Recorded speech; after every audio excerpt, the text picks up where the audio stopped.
there really is a path for different kind of people. Every one of our choices has a consequence, right? Once you get a picture of what your values are, then you can sort of build a picture of what your biggest world could look like.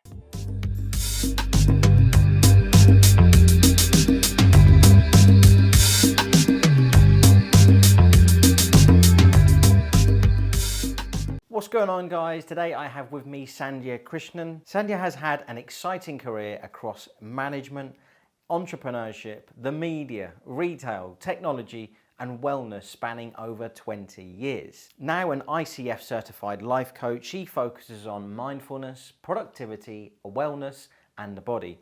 Sandhya works with professionals and entrepreneurs as well as with all these high achieving teams and uses her years of study in Vedanta philosophy to create insights in her workshops and coaching practice. Sandhya is also a mindfulness trainer under the aegis of Zen Master, trained in MBSR, which is mindfulness-based stress reduction, and a certified mind practitioner, which is based on neuroscience for assessment tools on the brain.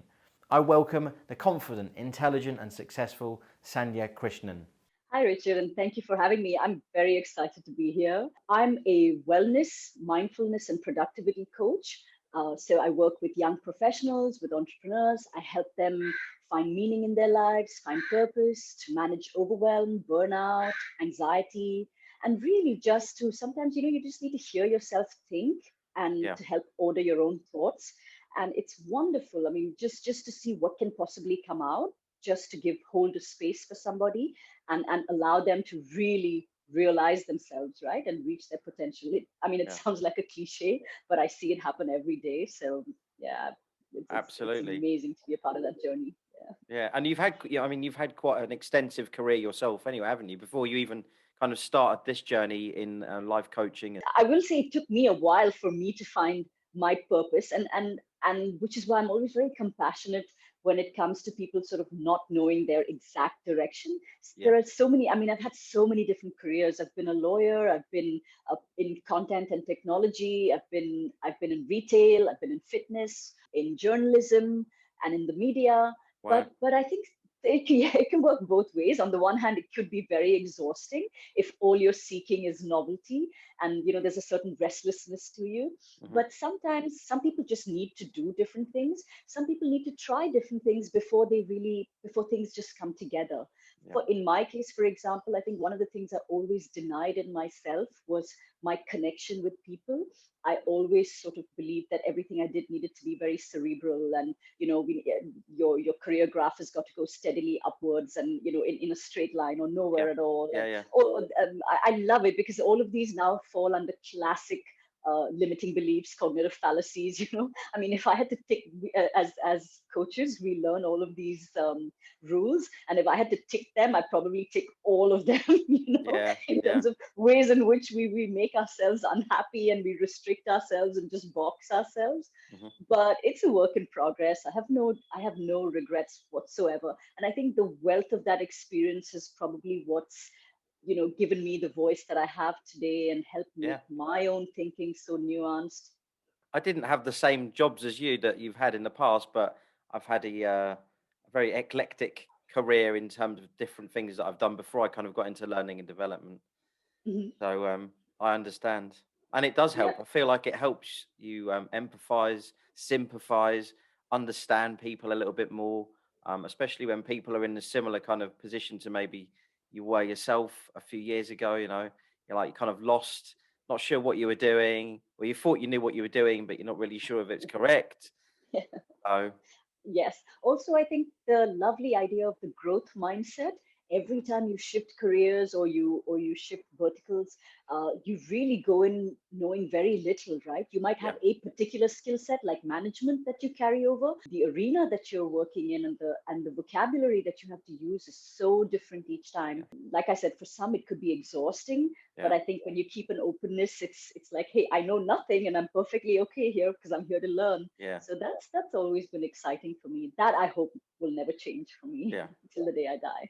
Let's talk about finding meaning in your life when you're not religious. So I'm not a religious guy, but I know we talked about this previously, and you kind of brought it up yourself, and it's Mhm. something you seem to be uh, dealing with at the moment? Not yourself. I don't know about yourself personally, but it's something you're looking into. So tell us how you got onto this, and how many people that you get to see that are not religious, that kind of can't find any meaning. Sure.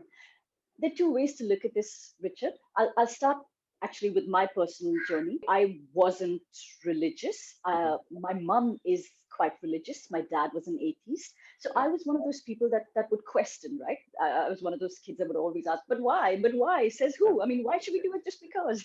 yeah, A yeah, great question to be asking for anybody, by the way. yeah. And it's unfortunate that our education and religious institutions don't encourage that more, because there really is a path for those people as well. And I found that first in Hindu philosophy, and I sort of understood that there really is a path for different kind of people. There is a path for people who need to understand, to break it down, to come down to first principles, to question everything and build a hypothesis for themselves. There are people that don't want to question everything, and they just want to be sort of not just told what to do, but it's much more for them an emotional journey. Yeah. There is like the path of bhakti or faith.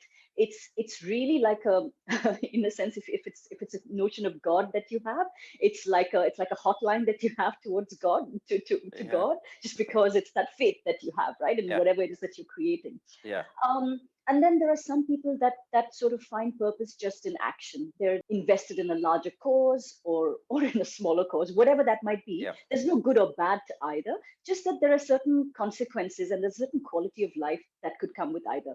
And again, none of this is to be believed and or taken at word of mouth. I always say when I speak to people in talks that I give, that please feel free to challenge everything that I say. One, but also go and start testing these things out for yourself. Yeah. So I will say this, that the starting point is always to see where you are. The hypothesis is that we are a mix of many different things. Like there's Mhm. some aspects of us that we would just believe blindly. However logical or rational thinking we might be, we all have beliefs. And Yeah, and the definition of a belief is that it's something that you're not going to question, at least not on a daily basis, right? yeah, I mean, just imagine if we had to question gravity every morning before we got out of bed. Like, is my is my foot gonna is the ground going to hold me, or am I going to float away? So let's face it, right? But it's a question of, what do you put your belief in? How often do you revisit these beliefs? What is the standing behind these beliefs? Is it that, a book said so, a teacher said so, or is there evidence behind it? If I were to test this belief out, would I get the similar result as you would do? That's typically what an evidence-based belief is, right? And there's several other mhm, qualifications for evidence-based beliefs as well, which is that, the negation of something should be true. That's what we call the entire scientific method. So there are beliefs that you could choose that are based on scientific methods. Then there are different lower and lower standards of that. And then, of course, the very strong beliefs that may not be evidence-based, like with religious beliefs, yeah, but just culturally or traditionally, they've been so strong, right? Now, to the second part of your question, I personally did not have beliefs.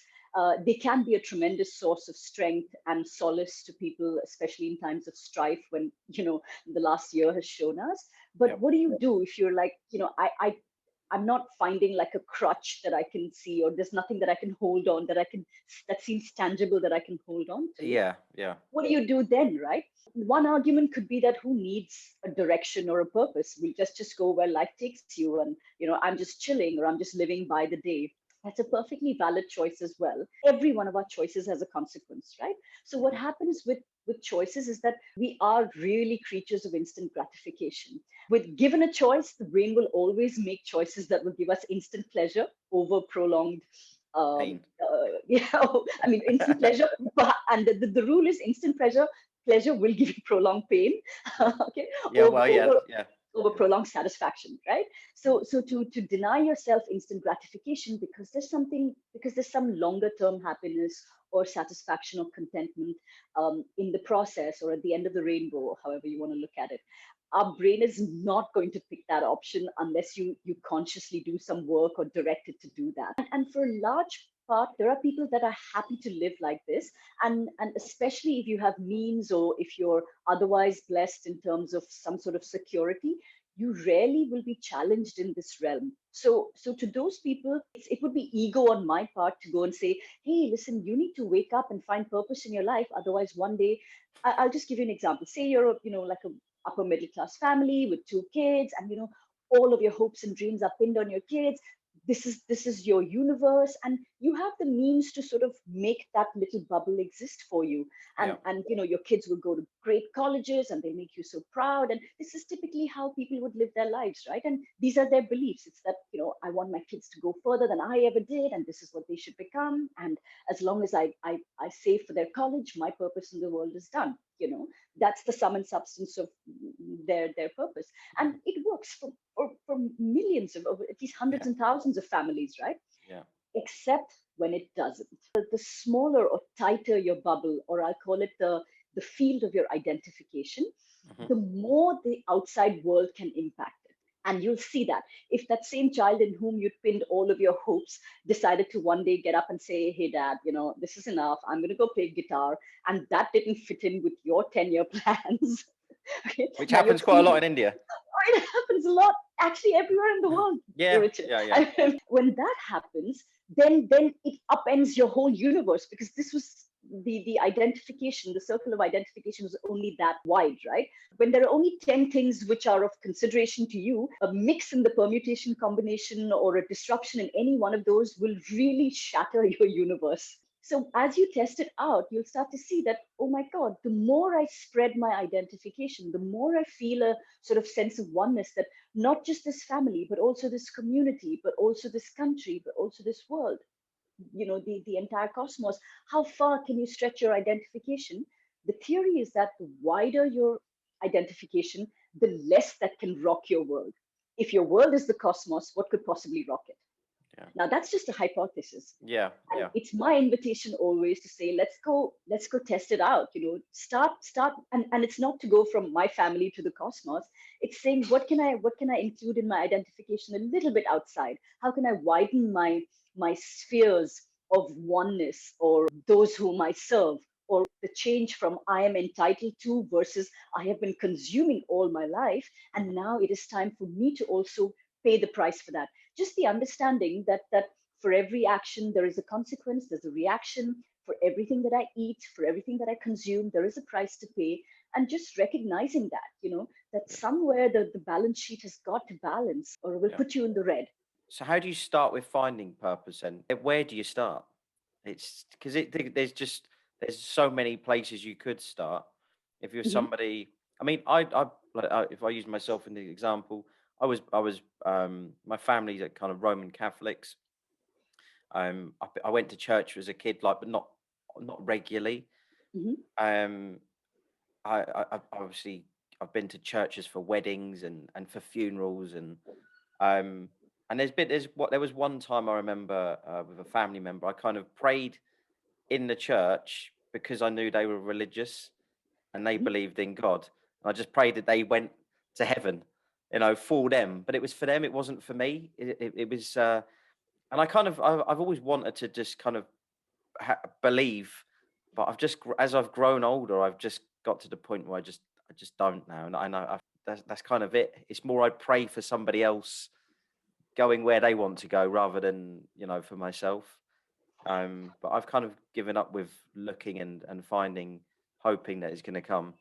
Be nice if there's something there, but I just don't believe it. So one way to look at prayer, especially when we're asking for something, and really asking for somebody else, is an act of selflessness. So I don't want to take that away from you. Mm. But a lot of what we define as prayer could also just as easily be, to use a very cruel word, Yeah, that's it's fine. begging, right?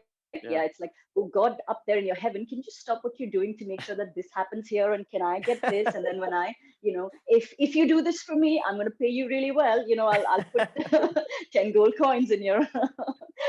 We're either bartering with God, or we're begging from him or her, Yeah. or or we're sort of trying to. We want certain things to happen our way, right? Which is that it should be our way and no other way. Mhm. Um, Good to sort of examine how that works out, and and what if everybody were asking for their way? How would that, it's these are hard things for us to visualize because we're Yeah. so in tune with what these are things that we've been that have been sort of told to us from the time of our childhood. One role that prayer plays is really telling your brain what to give salience to, what to focus on. So in prayer, when you ask for the well-being of others, when you ask for peace on earth, when you ask for good health for yourself and for your family, it's really, in a sense, these are the things that your brain is going to say, oh, look, these are the things that are important, and I'm going to keep looking out for these in my daily work because Richard has sat down twice a day and told my brain that look out for these. So from a neuroscience perspective, we're fed with so much information during the day. We're bombarded with data, Yeah. right? It's like saying that, hey, I want to go to B school. And when you plant that thought actively into your brain, you're going to start seeing ads for B schools everywhere. Of course, Google is going to pick up and start sharing, sending you stuff as well. But even from the world around, you'll see hoardings for it. You'll suddenly see a newspaper friend. You'll know of friends that went to a B school that you might be interested in. It's not that it didn't exist before. It's just that it's now salient for your brain, and your brain is going to say, "Oh, I heard the word business school. Let me see what's going on there." Yeah. So that's a very powerful purpose that prayer can serve, to just to make that little pause and give salience to your brain. But in terms of and the other thing is also a time for us to just sort of feel a sense of, again, connectedness, right? It's very easy for us to get pulled into this bubble.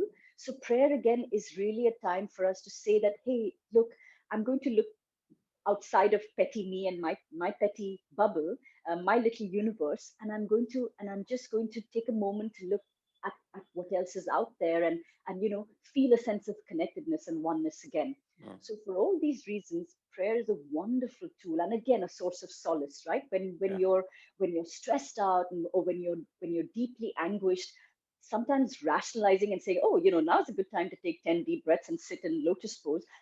These are not really useful suggestions from somebody. You're going to want to kill the person that's saying that to you. At times like this, just retreating. And to your question of where does one start with purpose as well, Mm. I would say, rather than looking outside for meaning, start with a self evaluation. Start with what you know. And the only thing that we truly have a chance to know, spend time with, and observe closely is ourselves and the world around us. Mhm. So we start with really where our identification already exists, and it does always do with us, right? Yep. Something as simple as, look at yourself. Are you the kind of person who likes to do things? Are you the kind of person who likes to sit in contemplation? Are you a questioner? Are you a person that's deeply emotional? Do you have strong feelings for people around you? All of these will give you an idea for what's important to you, the things that make you angry, the things that make you irritated, the things that hurt you, all will tell you about what's important to you. Once you get a picture of what your values are, then you can sort of build a picture of what your biggest world could look like. Should you have a goal that says, I want to make 10 million? You could. But again, now that's going to put you on a very narrow, hyper focused path. So remember that bubble that I was talking about? You're now looking through a tube of 10 million. Mhm. Think about the number of things in the world that can actually come between you and that goal, and could very often thwart that very goal from manifesting.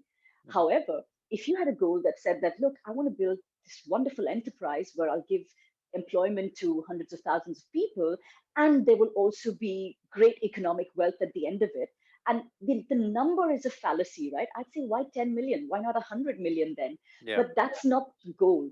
The goal is, again, now other regarding. You're widening your circle, you're widening your universe. This becomes just a byproduct, not something that your happiness or your well-being or your definition of success hinges on. Not a fallacy in the sense that that's the only thing that you want from life.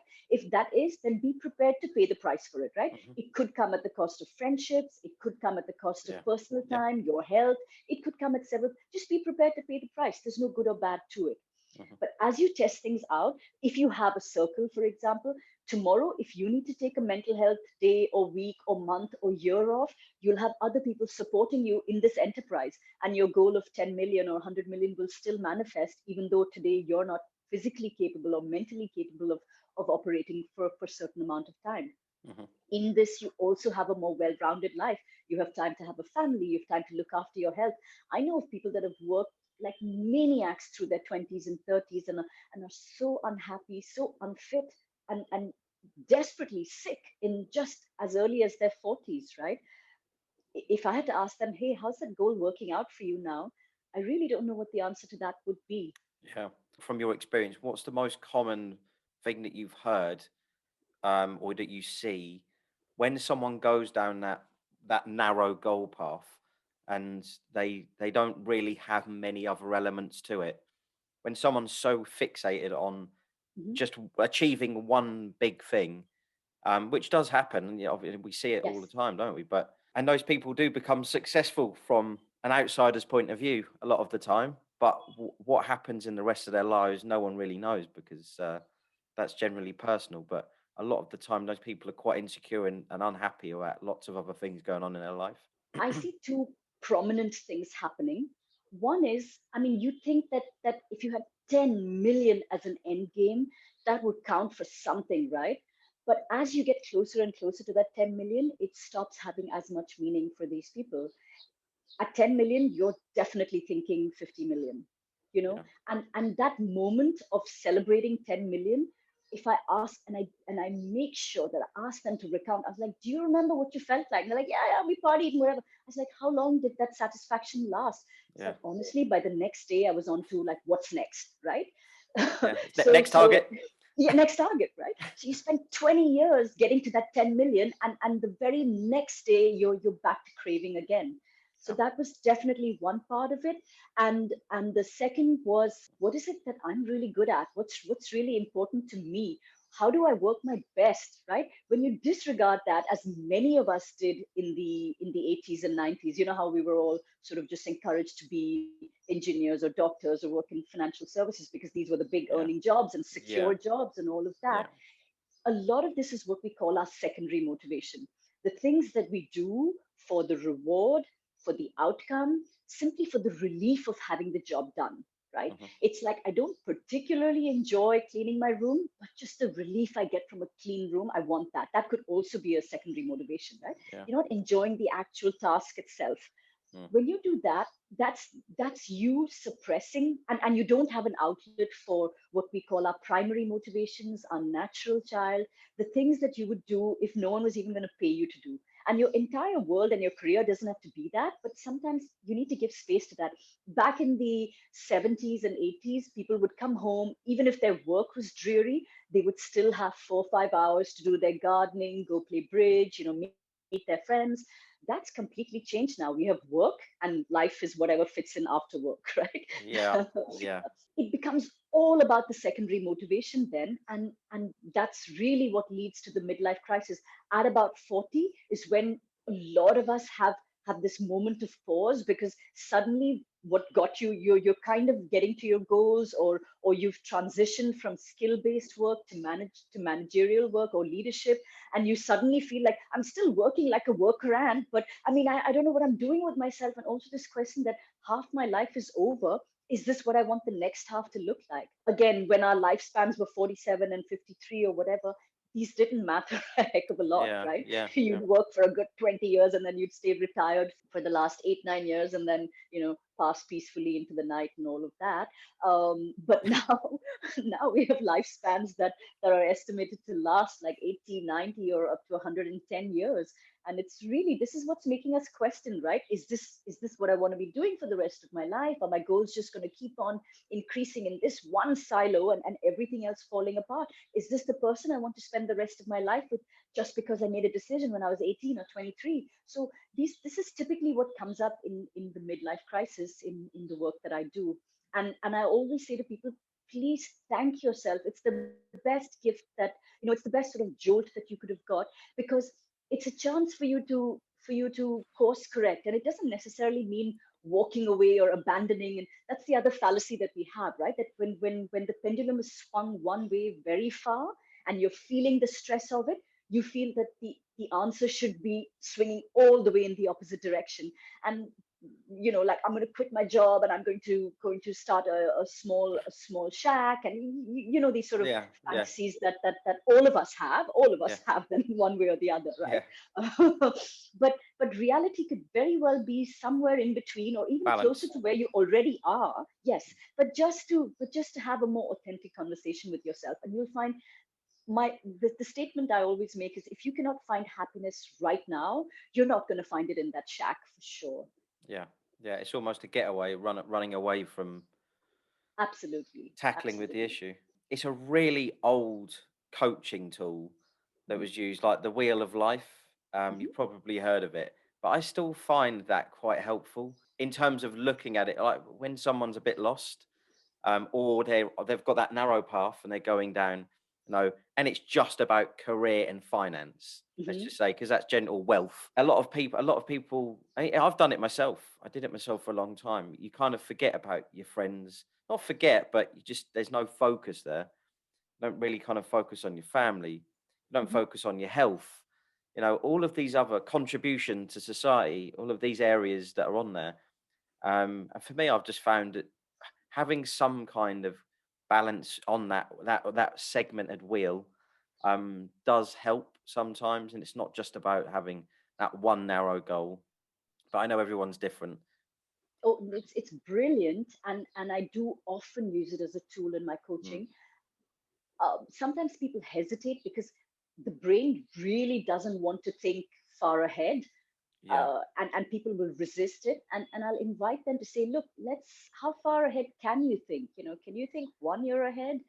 uh, can you think 2 years ahead? you know Yeah. and just to start, Daniel Kahneman, the Nobel Prize winning behavioral economist, Yeah. he said that having a goal, however faulty, is better than having no goal at all. Think of it this way, again, not to take anybody at their word. We're faced with a smorgasbord of choices today, right? We could just end up going in like 100 different directions. But our energy, and as the neuroscientist Lisa Feldman Barrett says, our body budgets are finite. We only have Mhm. this much energy to spare after our hearts are beating and our bodies, running. The brain's main job is really just to keep you alive, to keep you from being eaten up by predators, and to propagate your species. It's really not interested in doing any critical thinking or finding deep meaning or purpose. All of this is taxing its energy, right? So Mhm. every day that we're indulging in our pursuits of wealth creation, or mm, institution building, or Yeah. Yeah. Yeah. networking, or whatever, right? It's tapping on this budget. But we also have to make decisions on, how much Netflix am I going to watch today, who I'm going to go out drinking with. I mean, in the days that we could go out. But a number of decisions, right? What college am I going to send my kids to? Who's going to be where's my next holiday destination could be.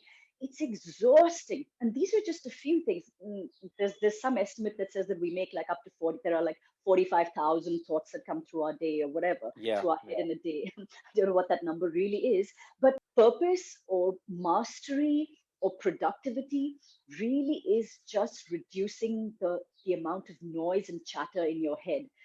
If the reason why I say it's very, if you have a goal, just to say that, okay, for the next year, these are the 9 things, like in the Wheel of Life, that are going to be important to me in this proportion. I'd like to be able to spend at least 5 hours a week with friends. So then you know that at this point in my life, 5 hours I can do, so that by the time I hit 60, I will be able to go on holidays with my friends or whatever, right? So you have something that you can make space for right now, which is not going to really, rock the boat, but it's an investment into something that you will be able to sort of get a return on 5 years or 20 years down the line. And this also tells you, now when somebody's asking you to go out for an all night bender, you're saying that, listen, I've already spent 5 hours a week with my with my friends. Do I need to do this also? And Mhm. it just becomes a very, again, no judgment at all. It's just a way for you to make a choice more easily. It's like Steve Jobs wearing the same black turtleneck every day, just because it was one less decision that he had to make, Yeah. right? Just wearing that black turtleneck is not going to make you Steve Jobs. That's another fallacy.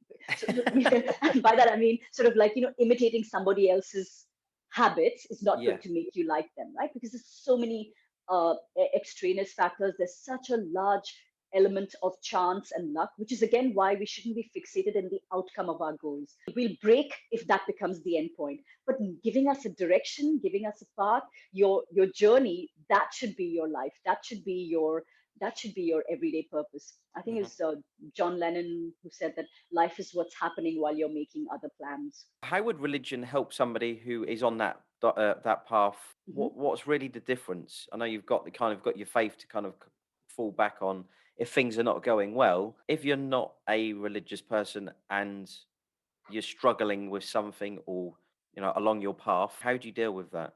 The first part is about what role religion or purpose could play in our everyday lives, right?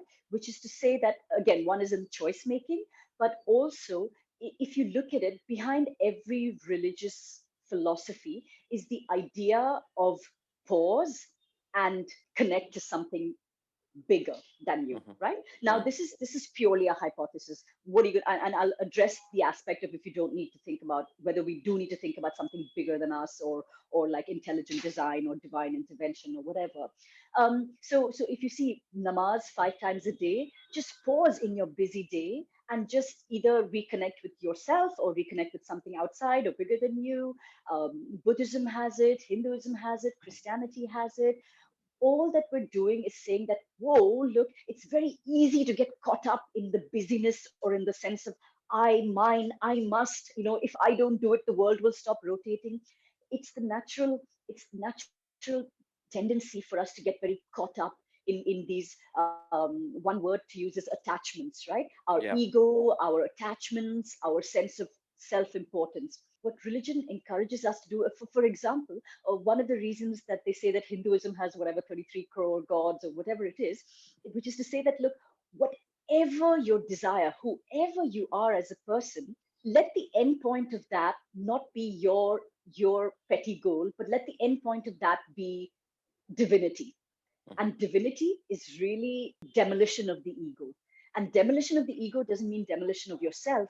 Demolition of the ego means demolition of the petty identifications and the release of your highest potential or your infinite self, depending on what uh, religious or philosophical language that you use. Yeah. The idea being that, so say I love bodybuilding, right? Yeah.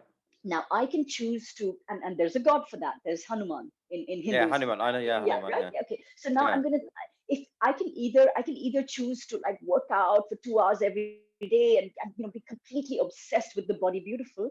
Good luck to me when I get a slip disc, or if I have an accident, or like I said, the narrower your identification, the more things that can break you, right? You see this every day with people that are aging or people that have lost their jobs. Your identification is so strong with that when something happens, or even if you've got it, now that I've got the body beautiful, I suddenly want to preserve the body beautiful. I'll preserve it at any cost.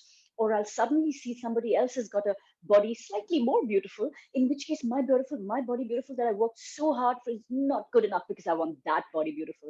So it's never ending. Again, all observations to be made. And like the question I always say is, really, and how's that working out for you so far?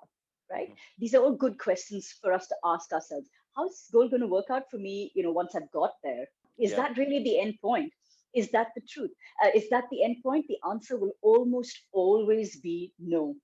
And so, what is the answer then? Let me see where I can take this, right? If bodybuilding is my passion, if that's really what my interest has been since my childhood, or I discovered it as what I would love to spend my hours doing, I will not just build.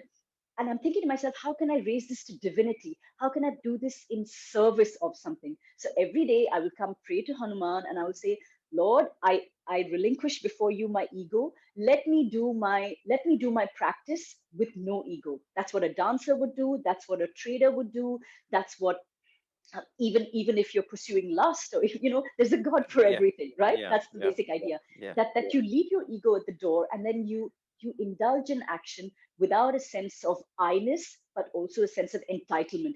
If I work out today, my biceps better grow by at least zero point 0.6 or zero point 0.6 of an inch. That's not really in your hands. All you have, and in fact, if you're going to be thinking about that 0.6 of an inch, you're taking away time and focus from actually working on your bicep to the 100% of your potential. So you're actually, again, um, Limiting. limiting your own Yeah, yeah. your own goal, right? Hmm. So when you put aside focusing on the fruit or any kind of extraneous, oh, that is he going to build a better bicep, when all of these thoughts go out of your head, the only job that you have left to do is to work out, and you will enjoy that action 100%. Hmm. Now, in this, because you now have no more ego, somebody will come and say, hey, sister, can you teach me also how to build your bicep? And you'll be like, sure, because there's no secret, there's no mindness to this. You feel like, oh my God, this has been given to me by divine grace or whatever. Let me show her as well. And that's how you build and build and build a bigger and bigger identification. You might build like the best gym in the country or in your city or whatever. And that's good enough. As long as there's no thought of your little self, you could be helping just one other person. You could have touched just one other life. The metric is not that I should be able to visualize the whole universe. The metric is that I should not be obsessed with this petty self. Hmm. The minute that ego drops, you are your infinite self. And your purpose on this planet could just be to make a difference in this one other person's life. And Rumi has a beautiful quote, which he says that if you can learn to truly love even one other person, you have seen God, or something like that, which is that what we define as love is really that, hey, will you be all these things to me if I am these things to you? Hmm. You know, so it's very transactional, it's very attachment based. But if you just say, look, there's no me, I just see you for exactly who you are. So I'm not looking at you with any of my filters because I've dropped those. Then what remains is just infinite me, Yeah. right? So that's one part of what the idea of God, bringing the idea of God into our everyday lives So it could could be. limit us almost to a degree. There's no telling what you can see. What you can see is really your infinite potential, Richard, Yeah. and nobody else can tell what that is for you. There are some like holy men or saints or religious teachers, for example, who we believe you can never tell that somebody else. You can't stand on the outside and say, oh, he looks like a self-realized soul. How can you stand here and say, oh, look, this is what he is, right? When a person is self-realized, he will manifest what is important for him. And so there could be one teacher who may have just passed on his wisdom or knowledge to one pupil, or he may have just done that in the forest around him, for example. But Hmm. he has touched that forest, he has saved that forest. And who's to say that that purpose is any less than somebody that's touched the lives of 100,000 people? Yeah. Like I said, that need not be the metric. And that's the kind of pressure we put on ourselves. Oh, I'm nobody unless I can, I feel so helpless. During COVID, I heard this a lot. I don't earn a lot. I've just been contributing a few hundred rupees. And how is that a metric for? It's this, you have put your needs aside, you have Yeah. put your own fears aside to think of another. What could be a greater Yeah. sort of, you know, Yeah, it doesn't document matter for about the that than value that? of it. It's the fact that they've done that with what they have. Exactly. And you've gone Yeah. out of your comfort zone. You've stepped outside of your bubble. Yeah. And that's your personal growth. Yeah. And then everybody just takes their own path from that. So that was Mhm. the first part of what God, Yeah. Yeah. sort of the thought of God and the thought of religion.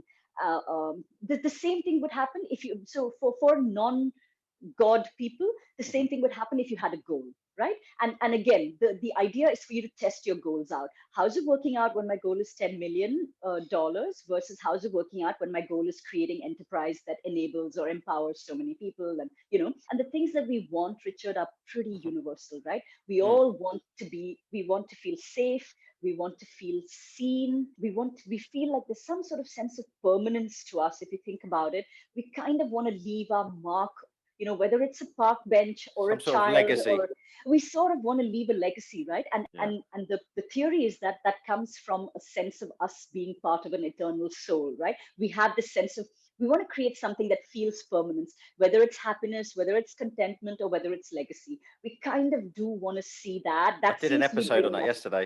Oh, you did? Oh, okay, so then we It's won't not. go there. It's not. No, it's not been published yet. No, it was just a Okay, solo so piece. so No, so it's good. this Let's so talk about it. Yeah, it's fine. yeah, so to do that, we test out different things, try different goals, see Yeah. which one of them is giving you more of this and less of the instant gratification or the fleeting joys, and leaving you longing and craving and uncertain and anxious for longer and longer periods of time. And make your choice accordingly. No right or wrong. If living in that anxiety is your choice, it is your choice. Nobody can take that away from you. Then you don't need a concept of God for that, right? Because there's no like big end game or whatever it is. It is just to say that, listen, I'm going to make this goal, and when I get there, I'll see what my next goal is. And Yeah. Yeah. it's this, right? The testing out of the Yeah. hypothesis of permanence, happiness, security, Mhm. value. For the person who's going to ask, where did I come from? Why did the earth come into existence? Why did the universe come into existence? Is there something more? What if I'm the person that reached Mars? What does that make me? What does that mean in the larger scheme of things? And these questions can really drive us crazy, which is why we philosophers, there's a little bit of philosopher in all of us. And I love the line in Sophie's World, which says that philosophy is nothing but a sense of wonder, right? Mhm. If you have a sense of wonder, you're a philosopher. So I Right. would proudly call myself a philosopher. Yeah. How is this happening? This is so amazing. And science has taken all of these studies up to a point, Yeah. and beyond that, there are hypotheses, which again, a scientific hypothesis is very different from a superstition based hypothesis, right? Mm. Because this is not Mhm. observable. I mean, this is something that's observable. We're able to start testing it Yeah. out, all of this, right? Where did the Big Bang come from? What was before singularity? Where did singularity come from? If you have all of these questions, and also then what happens, everything seems to be born, grow, decay, die. And then what happens to me? What happens to the particles? Is there more than just particles of me? And we're understanding a lot right now. So little information, so much disinformation about quantum physics and dark matter, and sort of Yeah. all the Yeah. all the metaphysical hypotheses that are coming out of that. But really great questions to be asking ourselves, right? And in that, if we say that, okay, one of the hypotheses, and this really is, it does find some resonance in physics, is the idea of nothingness, right? So dark Yeah. matter. Yeah. Okay. So I'll just use like a Hindu philosophy idea. Mhm. I Yeah. don't know if Please you've do. heard about the concept of Maya or illusion. So Not. this idea that, Yeah. okay, so the idea that everything that you see around us, we are all illusions, and the world is an illusion, the universe is an illusion. Right. The, Okay.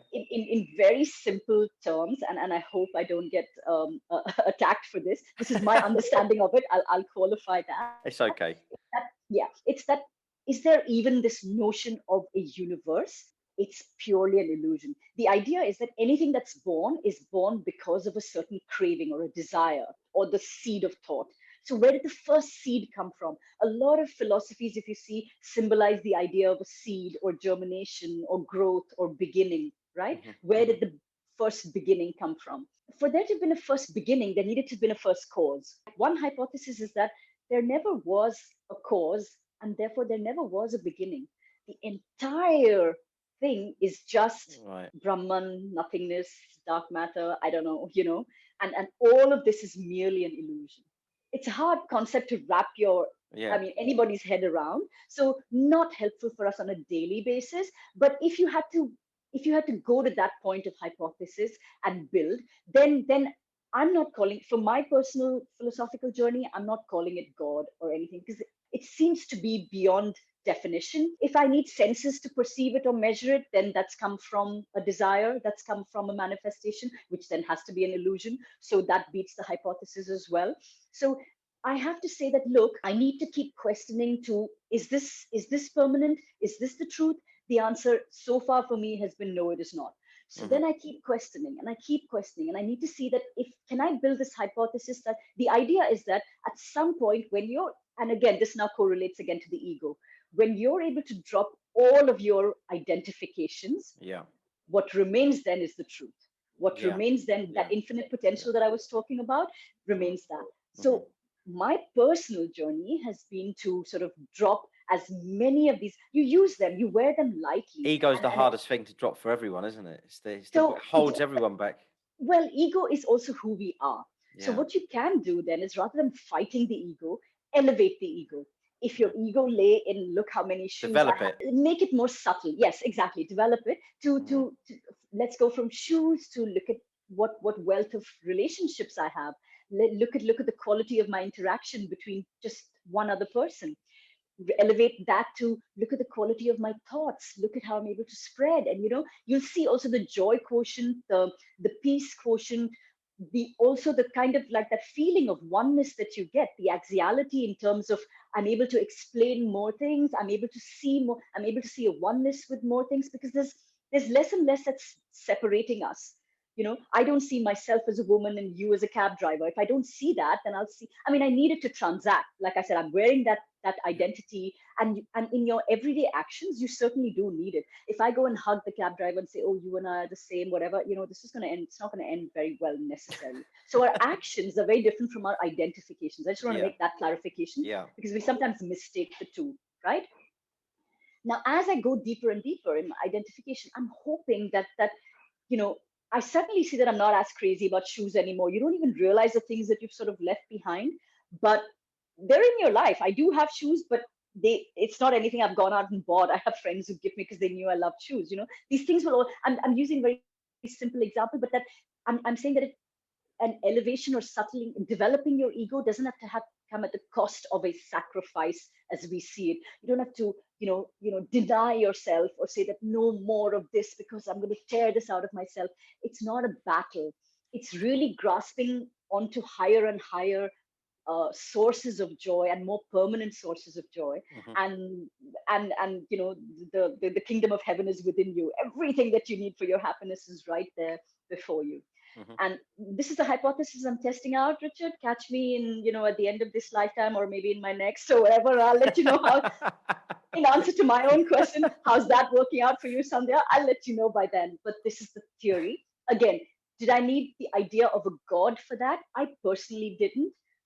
I don't know what that X is at the end of it. I don't know if I'm going to call it, I mean, I don't know if it's going to be called dark matter. I don't know if it's going to be called God or, I don't know that. And it's anything that I say, anything that any religious philosophy says can only be a hypothesis, right? Hmm. So there's No no one say that, knows. oh, yeah. So this, We I will mean, the never know. fallacy of saying, look, my hypothesis is right and yours is wrong. Neither of us has any proof.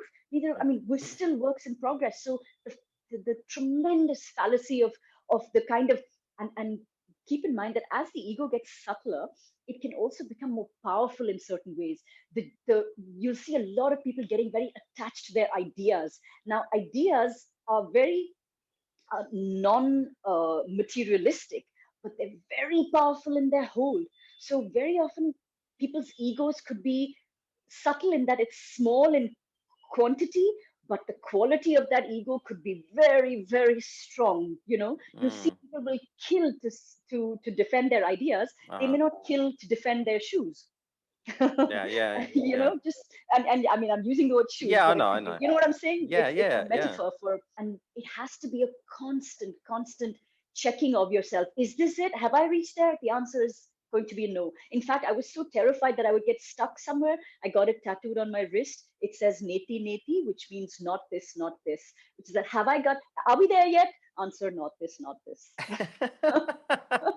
I quite like the what you said about the ego, the quality of it. I kind of, yeah, I can't say I've ever thought of it in that way. Where there's elements of our ego, or even if someone has a small idea, it doesn't matter that it's a small idea. It could be the I suppose the sphere that's surrounding it almost is a real fixed sphere, and yeah, it makes it a strong point that they have. I know we're getting towards the end now. I don't think we're going to squeeze in this other subject, so let's finish with Sandhya, if you don't mind, summarizing and just, I suppose, laying out some clear steps for somebody who wants to find some purpose, who doesn't have religion by their side. I will say first step, and this is critical, is to take a pause. It Mhm. doesn't have to be like quit your job and take a sabbatical. It could literally mean give yourself some quiet space in which you can hear your thoughts and which you can just sort of like hold a mirror up to yourself and or shine the torch on yourself or whatever metaphor you want to use. Mhm. Take that pause for yourself and look at yourself in terms of who you are, what you like I said, do that analysis of what's important to you. And your emotions don't need to be judged. They really are great indications of what's important to you. And see how that's been working out for you, where this is going to get you. Like, try and think one step ahead, right? Of where's your jealousy going to get you, where's that coming from? So we all have a lot of limiting beliefs, a lot of cognitive fallacies that we develop as children because we don't have a fully formed brain, and yet we are required to make rules to make sense of the world around us. Great time to ask yourself about these rules when you write down what's important to you. And if you see yourself saying a lot of, I should do this, I ought to do this is how things are done, just say, really? Really or why are great questions to be asking yourself, right? Yeah. And you don't have to go after each one of these limiting beliefs and have to like look and hack at it. It would be exhausting. Like I said, I alone will probably take 300 of them. So what you can do instead is to say, look, let me try, now that I'm aware that, look, I seem to enjoy, look for the things that bring you lasting joy and try and give more space to that. Look at who you were as a young child, the things that you enjoyed doing, what your natural inclinations were when you Yeah. weren't like in any kind of regimented activity or anything like that. These are the things that really define who you are. This is playful you. This is the little scientist that you were. This is how your brain actually ticks. Give some space to that in your everyday life. And it doesn't have to be just in your career, just giving that space, or even in work. We now have the ability to go and speak to our colleagues and speak to our superiors and say, hey, listen, can I also do a little bit of this? Or can you allow me to do a little bit more of this rather than this? And if you dislike accounting, there could be somebody else that loves accounting. So Yeah. Yeah. the fallacy is to think that, oh, I must be good at this and this because I have a degree in it. All these are sort of, I must, these are all our trigger words, right? So the more you hear of those, the more we're going to try and drop those. Look instead for, like I said, more permanent sources of joy, meaning. The Wheel of Life is a great exercise to do. And Yeah. I don't know, Richard, if you want to give a link to it Yeah, I that can give a people link can to that. Yeah, access. of Yes, course. that would be Yeah. wonderful because it helps you look at your life, however, with whatever eyes you have right now, in the most 360-degree way possible of what's Yeah. really important to you, but also as far ahead as you're capable of looking at this point. And feel free to do the Wheel of Life at different points in your life, and include other people in your life as well, Yeah. to share this exercise, to do their own exercises and to share the findings. Yeah. And then, and once you sort of have a picture of what direction you'd like your life to go in, drop any expectations of that. You kind of have painted that picture. Now you just need to enjoy the journey. Immerse yourself in the things that are making you happy. When you know that there are just these 9 things that are important to you in your life, everything else becomes extraneous. And ideally it should be coming after you've given attention to the things which are important. Yeah. Once your brain knows what to highlight, everything else, for a fact, is just either going to give you only instant pleasure, it's just a snack, or it's going to pull you into a rabbit hole that's going to make you come out feeling horrible about yourself. Why would you want to do that? Your brain, you can't just keep telling your brain, don't do this, don't do that. You need to tell your brain what to do, right? So Yeah. Yeah. why not focus on the things that, and that this is going to make you happy, and keep testing, and just enjoy the journey. I love it. Thank you so much for that, sharing that summary and the breakdown at the end there. It's some nice My advice. pleasure. It's been an absolute pleasure having you here today.